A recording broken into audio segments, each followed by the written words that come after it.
buenas tardes. Muchas gracias a CIR por organizar este cuarto seminario internacional de derechos humanos, presupuesto y poder judicial. Estamos en Fundar muy emocionados por que se le dé continuidad a esta temática que iniciamos ya hace algunos años. Y pues mi exposición en lo específico será abordar cómo el Poder Judicial en México está controlando el Poder Judicial o está tomando algunas decisiones en materia presupuestaria que de algún modo deben de ser tomadas en cuenta para futuros litigios, y tenemos que tomar estas decisiones como una manera de mensaje que está dando el Poder Judicial y debemos de interpretarlo y de encaminar hacia allá nuestros esfuerzos. El primer punto que quiero destacar es que el control judicial del presupuesto de manera directa no ha sido posible en materia de derechos humanos, es decir, las personas en lo individual, los colectivos no pueden acceder a que el objeto de su demanda, por ejemplo, sea que se analice si una reducción o una asignación presupuestaria es en sí misma constitucional. Esta imposibilidad se debe a que, en mi opinión, los jueces ocultan sus problemas ideológicos o todas estas objeciones que hemos visto en seminarios anteriores respecto a si el Poder Judicial tiene la legitimidad democrática para analizar el presupuesto, si puede modificar lo que dice el Poder Ejecutivo, por ejemplo, o si tiene, por ejemplo, si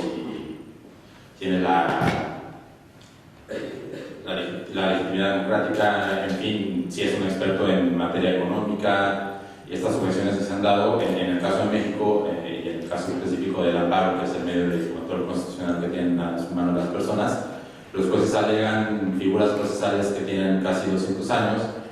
y que, aunque hoy en día no lo piensen así, estas figuras procesales fueron pensadas para que el Poder Judicial no se involucrara o no interfiriera en el ámbito de adaptación de los demás poderes. Estoy hablando en específico del principio de relatividad de las sentencias, que es un principio allá en México que se usa mucho y por medio del cual los jueces dicen que cuando un caso va a tener implicaciones para más personas más allá del quejoso, de la persona que se amparó, entonces no se puede dar el amparo. Lo que hacen los jueces es que dicen como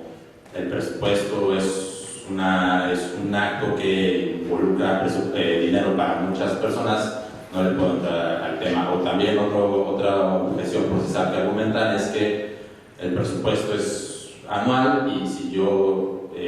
me pediste el amparo a un presupuesto de hace 2 años, pues hoy en día ya no te puedo amparar por algo que ya no existe, es decir, ya es una norma que ya no existe. Estas objeciones han impedido que el Poder Judicial, por ejemplo, le entre a la discusión sobre si el presupuesto público es una norma o es un acto administrativo. Y mientras que en otras esferas en donde se discute la actuación de los poderes públicos, el presupuesto sí ha sido discutido, en materia de derechos humanos no se ha analizado cuál es el alcance del presupuesto para su garantía, el presupuesto en sí mismo, digamos. Sin embargo, los jueces sí han comenzado a discutir algunos casos en donde lo que se alega es si la omisión en asignar presupuesto o si la reducción, en fin, provoca una violación de derechos humanos, pero no como parte central de una demanda. Es decir, el presupuesto se usa el análisis presupuestario se usa como una prueba dentro de un caso en donde se alega la vulneración a un derecho humano. Esto precisamente pasó en el caso de Pabellón 13, que fue un caso que iniciamos alrededor de hace 4 años, gracias también a la colaboración de Miguel Pulido aquí presente, que era director de Fundar en esos momentos. Y en este caso lo que alegábamos, lo que había pasado es que durante una cantidad de años las autoridades administrativas de un hospital, uno de los hospitales más importantes para la atención de personas con enfermedades respiratorias y también uno de los hospitales más importantes en donde las personas con VIH se atienden esas complicaciones respiratorias, las autoridades de este hospital habían dado atrás a un proyecto arquitectónico que iba a impedir que los pacientes con VIH se infectaran, porque era un problema recurrente que las personas que se atendieran que entraban con un problema de una semana, atendible en una semana, salieran 2 meses después de ser atendidos, ¿no? Entonces, estas autoridades habían realizado, por ejemplo, un plan ejecutivo, bueno, uno de estos planos donde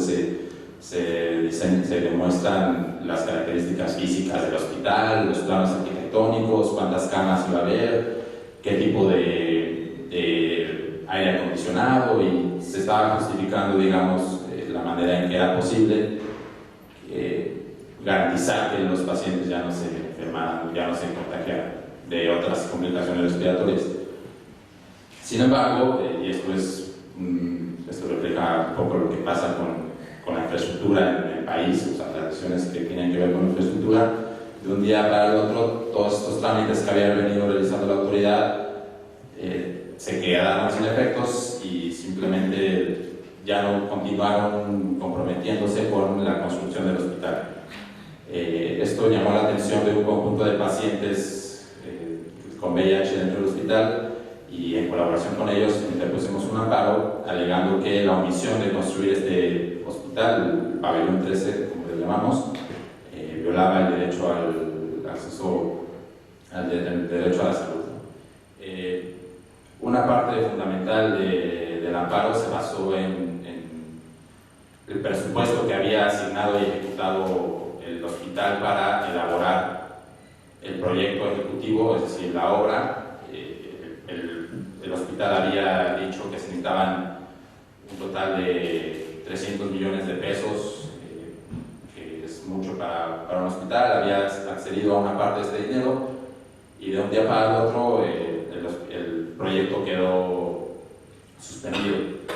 Lo que hizo la Corte en este caso, una vez que se impugnó la sentencia de primera instancia, donde el juez había dicho que el tema no era si se habían asignado o no los recursos, porque los pacientes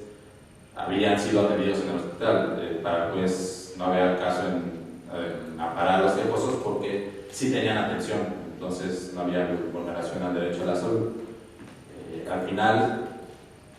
lo que hizo la Corte fue no estudió si la omisión en construir un hospital era una vulneración. Aunque eso se le intentó reclamar, la Corte hizo una sentencia un poco extraña y decidió que lo que estaba en materia de litigio era si las condiciones actuales del hospital donde se atendían facilitaban que los pacientes se infectaran. Este cambio de litis, este cambio de asunto, provocó que la sentencia se dirigiera a que las autoridades, haciendo uso del principio interpretativo de máximo uso de recursos disponibles, tomaran todas las medidas a su disposición para que los pacientes no se coinfectaran, y le otorgó a las autoridades 2 opciones. La primera era que remodelaran el hospital en donde actualmente se atendían. La segunda era que construyera un nuevo hospital la autoridad, y la tercera opción, era que se le otorgara atención médica a los pacientes en otro hospital donde no quedaran en riesgo a la infección. Para nosotros esto pone un poco en evidencia que la Corte no le quiso entrar a un tema más amplio, no quiso fijar estándares más amplios para lo que debemos entender por tomar todas las medidas necesarias hasta el máximo de uso de los recursos disponibles, porque si las autoridades ya habían dicho que necesitaban 300 millones de pesos para construir un hospital, no es posible que la Corte haya decidido que esa decisión no tuviera efecto. Es decir, les dio chance a la autoridad de que volvieran a justificar qué era mejor, si construir o remodelar un pabellón. Sin duda el caso es importante porque por primera vez se interpreta este principio de máximo uso de recursos disponibles. Nos hubiera gustado que hubiera sido en relación a la omisión de no construir un hospital, no en relación a algún acto que posibilite que los quejosos puedan ser confectados. Pero en fin, este caso demuestra que la Corte ha comenzado a obligar a las autoridades a justificar cualquier decisión que tenga implicaciones presupuestarias. Hay, por cierto, otro caso en donde la Corte ha tomado medidas para que las autoridades no aleguen nuevamente que para no cumplir una sentencia no cuentan con recursos. En un caso muy interesante, las autoridades hacendarias del Distrito Federal alegaban que por más que quisieran asignar recursos para cumplir con una sentencia, simplemente no tenían las facultades. Lo que hizo la Corte en este caso fue decir que el principio constitucional de cumplimiento de sentencias y el derecho de acceso a la justicia pronta y expedita obligaban a las autoridades a hacer las adecuaciones presupuestarias que estuvieran a su alcance con tal de cumplir con estos dos principios constitucionales. Y esto también guarda relación con la posibilidad con los precedentes que ha sentado la Corte para que los derechos humanos sean protegidos, aun y cuando las autoridades aleguen que no cuentan con recursos. En fin, esta posibilidad se ha abierto en los últimos años, esta posibilidad de que las decisiones que implican recursos sean abordadas y sean estudiadas conforme a la Constitución y a las convenciones, al orden convencional, pero el presupuesto como acto directo de vulneración de derechos humanos